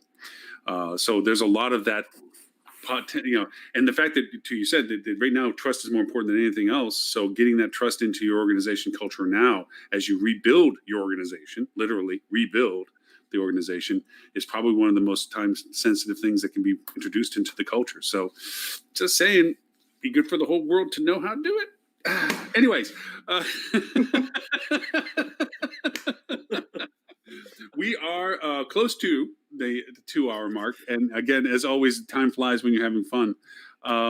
Lauren, sorry, before we start to wrap up, can I just clearly ask, Melissa, have you got through all the data? Oh yes. Did you Yes. manage to get through everything? Because we have We been. got through all the critical things. That's a no. Okay, Those are right. the Okay. We didn't. Lauren, stick another hour on the clock. All right. We're here until we're done, Melissa. There's no... Was there anything that we missed that you wanted to say? Because I mean, other than the stupidity of the Key West TDC, which is baffling because they're usually incredibly good at what they do. But that was a definite faux pas of don't take an aspirational term of such magnitude that meant so much more than what you'd made it to be and put it as an advertising slogan. I have a dream is not meant for you whether you're coming down to the Keys to jump in the water. Sorry. Ain't going to be used for that. Nope. So that's the boop. That's the wet row, by the way, for everyone. I don't even want to throw the link up because it's embarrassing because I used to be a part of the TDC program down there. When I ran 5 hotels, I was part of running the DAC up in Key Largo, and they're much better than this. That was a step in the poop, if anything I've ever seen. That's just nobody did a checks and balance on. You just don't take aspirational terms like that and throw them around. It's like saying I've seen the promised land and you're looking at a picture of your hotel. Just that's something to do. It's no. Anyways, Melissa, was there anything we missed? We got it covered. Ben, you okay with this? Do you feel like that nobody's going to give us flack for this now? I feel like we're going to get flack. If I'm well, yeah, we're probably going because you know what they listen to Melissa anyway. So it's Lily, always we needed Lily half an hour earlier. yeah. Lily, you let down on the organization bringing us back. My 5-second rundown on the hot topics. Yes, I think that I'd feel more comfortable with the cleanliness standards in a hotel than an Airbnb because I don't know that person or what they do for cleanliness. And number 2, I disagree with Lauren on the return to the golden age. I think it's definitely going to happen. I think it's just a little maybe early to be talking about that because in terms of like a golden age, we're probably looking another 5 to 6 years out. So I think that I agree with the golden age return because let's be honest, it happens with every economic cycle. We always have things really good and then we're like, oh no, there was a downturn and now we're not spoiled anymore for a little while. And then eventually we'll return to being spoiled at some point and it will cycle again after that. So it's just a matter of time. You know, it used to be that Ed was the only one that ever disagreed with me. I know we've disagreed quite often recently, Lauren. I'm not sure what's happening. For some reason, we used to be like this. Now we're kind of like, you know, I know. I still love you. It's okay. You know, if we didn't disagree, this isn't half as much fun. I mean, if we're all going, oh yeah, Right. yeah, whatever they said plus one, you know. No, And it's not I the fun we're always say disagreeing. too, like you put 10 super smart people, usually I say revenue managers, in the same room and give them the same problem, you're going to get 10 super smart solutions, but they're not going to be the same. That's true. That is very true. But with that, Dean, it has been a pleasure to have you pop in with us late on thank you as always when you come into it. For people not familiar with Dean, I did throw one of his articles in. I think it's the last post actually that's over on the side of the chat. It will also be in the show notes. It was a great little pop-up on conversation. Dean, you always have a great insight, especially when it comes to MetaSearch and its usability. If people want to know more about you and what it is that you do, where can they find you, sir? Fastest way is probably on LinkedIn, actually. Just LinkedIn/in/Dean Schmidt. There I am. Excellent. And golly, Adele, this is the first chance we've had you on the show. I hope it's not the last. Oh, no, not at all. I'd love to be here again. Thanks for letting me join in. I'm glad you got past the technical detail. This platform has a bit of a quirk that sometimes if the screen is on full screen or partial, that when you go to click in after registering, it gives you this blank screen until you change the size. I've sent them a couple of ticket requests on it, and I've never gotten an answer as to why that pops up that way. But thank you for getting past that. If they want to know about what you're doing now and currently, and potentially what you're doing in the future, where could where could they find you? LinkedIn with me, Adele Gutman-Milne on LinkedIn, or email me at adeleshotels@gmail.com. Excellent. Mr. Ben, you're still in the throes of the evil plan to take over the universe with 3 and 6. Yeah. Are you Pinky or the Brain? I think you're the Brain out of Pinky and the Brain, right? I've been called a lot worse. What do you do today, Brain? You know, same thing we do every night, Pinky. Try to take over hospitality digital marketing. You can catch us at 3and6.agency. I was after the conversation we had last time going to get a little A4 piece of paper and spin it around. Yeah. But the ink ran out on my printer, and I couldn't bring myself to do it in black and white. That's just not my bag. You need to have your 12-year-old color it for you. Well, you know, if he had his way, he'd make it out of Minecraft blocks. That is the battle I'm fighting. Well, you know, no, guys. I woke up at 5 to 7 this morning with the 5-year-old's face this close to me, this close, asking if it was time to play Minecraft. First of all, it feels like a home invasion. Oh, it's James, right? What? No, you can't play. What? No. So if I appeared grumpy, apologies. Charles' fault. Hate Minecraft. And what Ben's referring to is that we was suggested last week that we should all hold up little signs that have our who we are, what we are, so that it's easier for people to go back and play them back. And totally forgot that was a suggestion that said we should consider. But I'll email everybody next Thursday evening and say, as a reminder, saying don't forget your signs. Don't forget your signs for tomorrow. Here's your sign. Melissa, since we know that you are the brains of the operation for Fuel Travel, the guiding force, the leading principle, and that Stuart simply just rides on the coattails of your success. Where I think I'm drastically underpaid. If people want to find out more about you, the Fueligans, your amazing podcast, your award-winning amazing podcast, where is it they can find more information about you? You can find everything you need to know about Fuel at fueltravel.com, where you can find the podcast, you can find the latest sentiment studies and all the rounds of the sentiment studies on the blog, and also the mobile app. You can find out information about that too. Shameless plug. Yeah, there it is. All right, with that in mind, we are at past the bottom of the hour. For all of the previous 251 and this show, 252, you can go to hospitalitydigitalmarketing.com/live. There you'll find a link to a replay, as well as all the show links of what we did and didn't get to, and all the additional links that have been provided in our chat as well. We also, Lily, forgot to mention your podcast, which is the Revenue Management Podcast, which you just sent me the new version 8 of, which I'll be loading up today. Minus the issue we had last week, which never seemed to load up the day I loaded it up, but we'll get that figured out.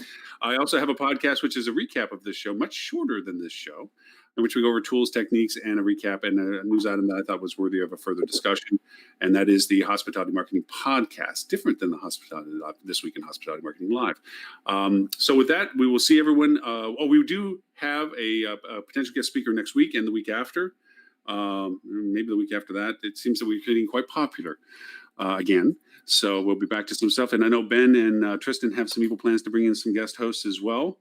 We'll see how that goes. Oh, yeah. If anybody wants to help us do the screening vetting process, let us know. In descending orders of chaos, if I'm quite honest. Like, they'll be really like, oh, yeah, highbrow discussions, and then there'll be just possibly drunk English people. Okay, I'm looking forward to when we get to the bottom of the barrel on that one then. Me too, buddy. So thank you everyone for your time, and for those on all the ones that contributed to the chats and all the other platforms that we're on. We'll hopefully see everyone 11:30 Eastern next Friday. Till then, thanks, everybody. Bye-bye. Bye. Bye.